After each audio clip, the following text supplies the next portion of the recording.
आज की इस वीडियो में हम बात करेंगे अर्निंग कैपेसिटी मेथड के बारे में। इससे पहले मैं आपको वैल्यूएशन ऑफ शेयर के दो method, net asset method and dividend yield method बहुत ही अच्छे से समझा चुकी हूँ। होप आपने वो वीडियो देखी होगी। अगर अब तक आपने वो वीडियो नहीं देखी है तो आप उस वीडियो को देख सकते हैं।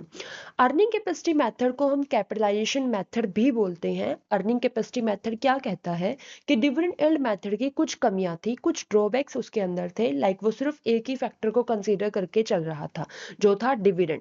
लेकिन जो आपका इन्वेस्टर होता है वो डिविडेंड के साथ साथ कंपनी के प्रॉफिट्स के अंदर यानी कंपनी की अर्निंग के अंदर भी इंटरेस्टेड होता है। तो इस मेथड के अंदर जो हम शेयर की वैल्यू फाइंड आउट करेंगे वो कैसे फाइंड आउट करेंगे, रेट ऑफ अर्निंग को कंसीडर कर कर। इसका जो फॉर्मूला रहेगा वो क्या रहेगा, rate of earning divide by में normal rate of return into paid up value of share. अब इसके अंदर हमें ये सीखना है कि ये रेट ऑफ अर्निंग क्या होता है, क्योंकि paid up value of share तो आपको पता है। जितने भी शेयर्स, सपोज करो एक शेयर की वैल्यू 10 थी, उसके ऊपर जो शेयर होल्डर्स है वो 8 रुपए पे कर चुके हैं। कंपनी ने अब तक 8 मंगवाए, शेयर होल्डर ने भी 8 पे कर दिए। तो ये 8 हमारी क्या हो जाएगी, पेड अप वैल्यू हो जाएगी शेयर की।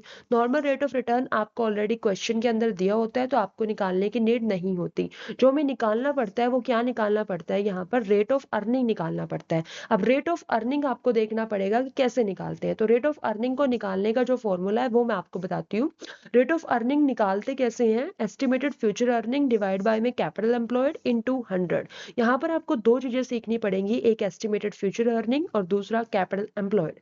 एस्टिमेटेड फ्यूचर अर्निंग का मतलब क्या है, आने वाले टाइम में कंपनी कितना प्रॉफिट जो है वो कमाने वाली है। देखो वैसे तो क्या होता है, जितना हमने पास्ट के अंदर कमाया हम उतना ही एक्सपेक्ट करते हैं कि हम फ्यूचर के अंदर भी इतना तो हम कमाएंगे ही कमाएंगे।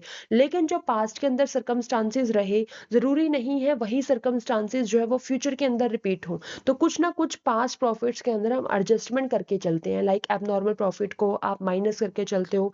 एबनॉर्मल प्रॉफिट का मतलब क्या होता है, ऐसा प्रॉफिट जो आपको इस साल हो गया लेकिन हर साल वो नहीं होगा।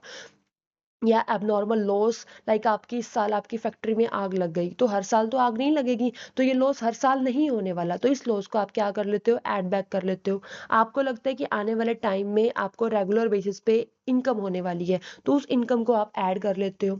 आपको लगता है कि आने वाले टाइम में कोई रेगुलर आपका खर्चा होगा जो हर साल आपको पे करना पड़ेगा, तो उस एक्सपेंस को आप पहले से माइनस कर लेते हो। ये छोटी मोटी एडजस्टमेंट आप करते हो ताकि आप एक एक्यूरेट वैल्यू निकाल सको आपके आने वाले प्रॉफिट्स की, यानी एस्टिमेटेड फ्यूचर अर्निंग आप निकाल लेते हो। अब दूसरा यहाँ पर जो इन्वॉल्व है वो क्या इन्वॉल्व है, कैपिटल एम्प्लॉयड। कैपिटल एम्प्लॉयड आप कैसे निकालोगे, जितनी भी आपकी टोटल एसेट्स हैं बिजनेस के अंदर उसमें से आप करंट लायबिलिटीज को क्या कर दोगे, माइनस कर दोगे। तो आपके पास क्या आ जाएगा, कैपिटल एम्प्लॉयड आ जाएगा। All assets eight market value minus current liabilities, तो हमारे पास क्या आ जाती है, कैपिटल एम्प्लॉयड आ जाती है। उसके बाद तो आपको क्या करना है, सिंपल फॉर्मूले के अंदर पुट कर देना है rate of earning divide by में कैपिटल एम्प्लॉयड इनटू 100। तो हमारे पास रेट ऑफ अर्निंग आ जाएगी, sorry estimated future earning divide by में कैपिटल एम्प्लॉयड इनटू 100 कर दोगे तो रेट ऑफ अर्निंग आ जाएगी। फिर क्या करना है, रेट ऑफ अर्निंग को आप डिवाइड कर दोगे नॉर्मल रेट ऑफ रिटर्न से into paid up value of share कर दोगे, तो आपके पास शेयर की वैल्यू आ जाएगी। अब इसको हम एक एग्जांपल से समझ लेते हैं ताकि और क्लैरिटी हमारे माइंड में आ जाए कि वैल्यू कैसे निकालते हैं। तो यहाँ पर आपको क्या दे रखा है, कैपिटल एम्प्लॉयड आपको दे रखी है 5 लाख, एस्टिमेटेड फ्यूचर अर्निंग आपको निकाल के दे रखी है 1 lakh, paid up value of share आपको 10 दे रखी है, नॉर्मल रेट ऑफ रिटर्न 12% दे रखा है। तो यहाँ पर रेट ऑफ अर्निंग निकालने के लिए, क्योंकि हमें क्या चाहिए, वैल्यू ऑफ शेयर, और वैल्यू ऑफ शेयर का जो फॉर्मूला होता है वो क्या होता है, rate of earning divide by में normal rate of return into paid up value of share. Rate of earning हमें निकालना पड़ेगा और रेट ऑफ अर्निंग का फॉर्मूला मैंने आपको अभी बताया, estimated future earning divide by में कैपिटल एम्प्लॉयड इनटू 100। आपको फ्यूचर अर्निंग दे रखी है 1 lakh, capital employed 5 lakh, into 100 कर दोगे, रेट कितना आ जाएगा, 20%। अब 20% रेट को आप डिवाइड करोगे किससे, नॉर्मल रेट ऑफ रिटर्न से, एंड मल्टीप्लाई कर दोगे paid up value of share से। 20 डिवाइड बाय में 12 इनटू 10 कितनी आ जाएगी वैल्यू, 16.7 पर शेयर। आगे देखते हैं।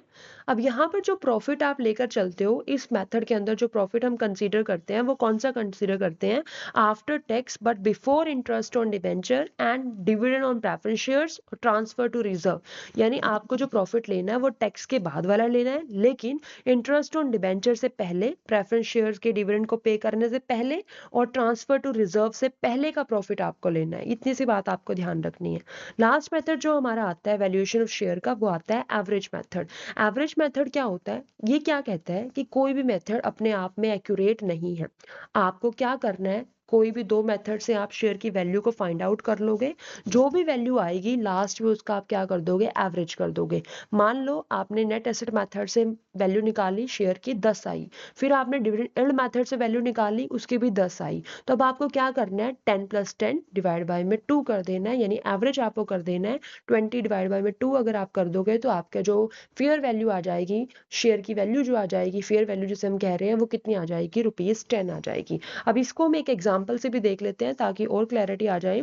यहाँ पर हमें क्या बताया हुआ है, देखो value of share by earning method कितनी दे रखी है, 180.90, और नेट एसेट मेथड से वैल्यू कितनी आई है, 135। अब हमें यहाँ पे फेयर वैल्यू निकालनी है। फेयर वैल्यू हम कैसे निकालेंगे, 135 + 180.90 डिवाइड बाय में 2, हमारे शेयर की वैल्यू कितनी आ जाएगी, 157.95। होप आपको इतना समझ आया होगा।